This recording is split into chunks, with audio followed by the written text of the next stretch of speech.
We've had a strong magnitude 5.1 earthquake a few hours ago, striking off Portland, Oregon at the Blanco fracture zone of the Cascadian subduction zone. We know that this is an area of high threat volcanoes, and most of the volcanoes of Cascadia have erupted in the past 200 years. The most active ones were Mount St. Helens and Mount Shasta, and beyond the 200-year limit, where they went off as well around 400, 500 years ago.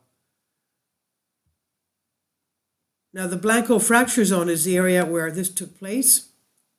It's a right lateral transform fault zone which runs northwest off the coast of Oregon in the Pacific Northwest of the United States, extending from Gorda Ridge in the south to the Juan de Fuca Ridge in the north. The Blanco transform fault is about 350 kilometers long. It varies between 20 and 75 kilometers, and it starts off Cape Blanco, extending northwest to Newport, and consists of a series of deep basins interrupted by transform faults. Earthquakes. Most large events in the zone occurred on the Blanco Ridge. This is where we had the 5.1. A few months ago, we had a bigger one, a 6.5. Now, this has had since then a lot of activity. Of course, a lot of smaller earthquakes, but 5.1 is pretty big. The motion on the fault accounts for the majority of the plate movement. Strike-slip faulting occurs in the region. Motion on the fault is parallel to the motion of the plate. A strike-slip fault, tectonics, is concerned with the structures formed by the tectonic process associated with zones of lateral displacement within the Earth's crust or the lithosphere. And then what about the earthquake swarms? This is what we're having here. We had January 9, 1994. The largest series of swarm of earthquakes occurred in the East Blanco Depression. Acoustic signals recorded during these events indicated that an eruption occurred in this zone. Okay, so we have a lot of earthquakes in that area. We also have undersea volcanoes, one of them being the axial volcano. So they said an eruption occurred in this zone.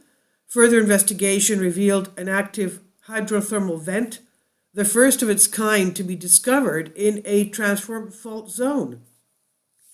And then in March and April of 2008, a swarm of moderate earthquakes occurred both near and within the Blanco zone. The swarm began March 30th when over 600 measurable tremors began occurring north of the zone within the Juan de Fuca plate. And on April 23rd, activity moved to the Blanco fault zone itself, near its junction with the Gorda Ridge. And then another series of earthquakes occurred June 2015, spread over a period of a few days. Some reached a magnitude of 5.8. And December of 2021, another swarm of earthquakes occurred on the northern portion of the Blanco fracture zone, with multiple being stronger than magnitude 5. So we also know that the Cascadia subduction zone is an area where they're expecting there's a 600-mile fault running from Northern California up to British Columbia. It's about 70 to 100 miles off the Pacific coast, the shoreline. There have been 41 earthquakes in the last 10,000 years within the fault that have occurred as few as 190 years or as much as 1,200 years apart. The last earthquake that occurred was January 26, 1700. Well, that was a huge magnitude 9 earthquake. The earthquake caused the coastline to drop several feet and a tsunami to form and crash into the land. What is most surprising is that evidence for this great earthquake also came from Japan. Japanese historic records indicate that destructive, distantly produced tsunami struck their coast January 26, 1700. And by studying the geological records of the flow of the Pacific Ocean, scientists have been able to link the tsunami in Japan with a great earthquake from the Pacific Northwest. Native American legends also support the timing of the last event. And Oregon has the potential, from what geologists are telling us, that it will give a 9+ magnitude earthquake caused by the Cascadia subduction zone and a resulting tsunami of up to 100 feet in height. and that will impact the coastal area, as we can understand.